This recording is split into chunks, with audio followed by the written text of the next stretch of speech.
Нузет Умеров с детства знал, что будет заниматься литературой и что его ожидает удивительная, увлекательная жизнь. Он рос в родном Ахмесджите любознательным мальчиком и умел находить интересное даже в обыденных вещах. Родился я на училищной 6, там, где сейчас школа. Мы должны были пойти туда учиться, а учиться я там был вверх по училищной, была, там Чингине Леса называли ее, там была школа. Так вот, я, значит, 1 класс, мама шила мне белый костюм. Вот, неделю, значит, пока мы учили Элифбе, все было нормально. Но после того, как я его выучил, я стал внимательно смотреть, а что у нас есть на улице. Там мастерские были, там заправка была, бензин, керосин был, еще что-то было.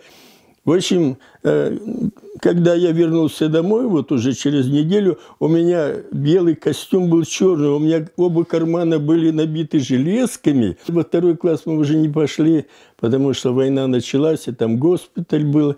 Еще мальчиком Нузет Умеров научился понимать и чувствовать жизнь, и чутко отзываться на чужую беду. Это качество не сломали даже суровые военные годы. Вот у нас был картофельный городок.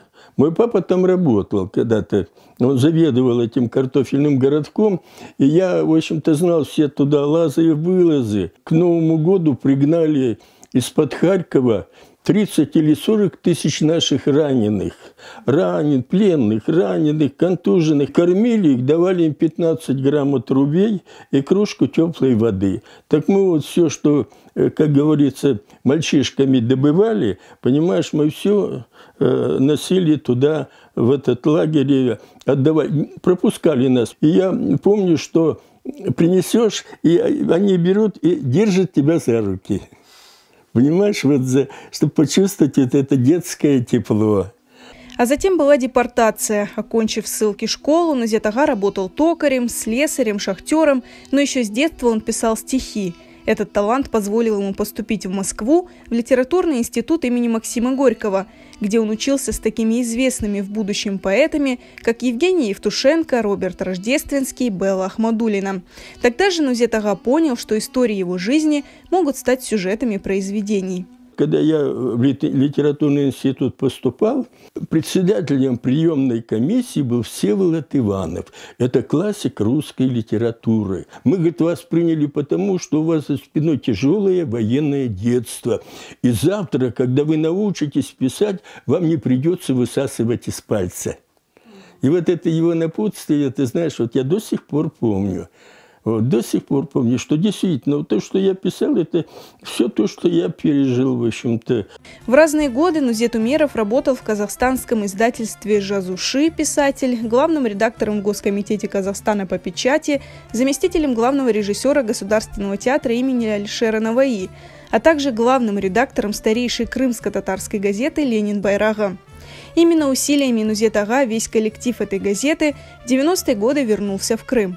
Но главное дело жизни мэтра – поэзия, и первую свою известность он приобрел как детский поэт.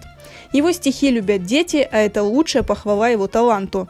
Простые, казалось бы, рифмы и слова у Нузет ага сплетаются в интересную историю с глубокой философией.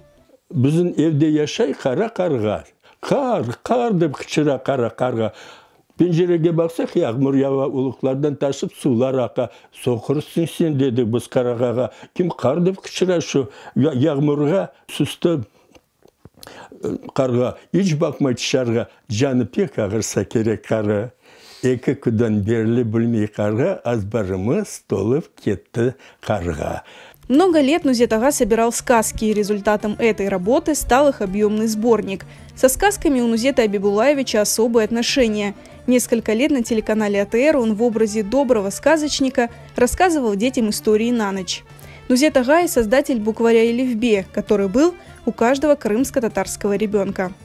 Я, в общем, вытащил свою родственницу Тросинову, высидел этого Ахмалаева, вот, и мы втроем за 3 месяца мы собрали все тюркские буквари, вот, сделали букварь, в общем, собрали всех учителей, прочитали, всем понравилось. Наши дети пошли в русские школы, но у каждого в сумке был букварь. И вот по этому букварю где-то лет 5-6 наши дети учились.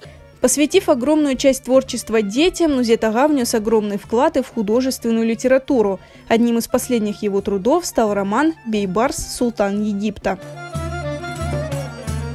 Роман о нем был только один, англичанин Янг написал, и только о последнем годе правления. В общем, по сути, вот эта книга – это первая в исторической литературе книга о 5 мамлюкских султанах. Имен их не знали, откуда они. И, например, казахи сказали, раз его зовут Бейбарс, то значит, он из рода Берш.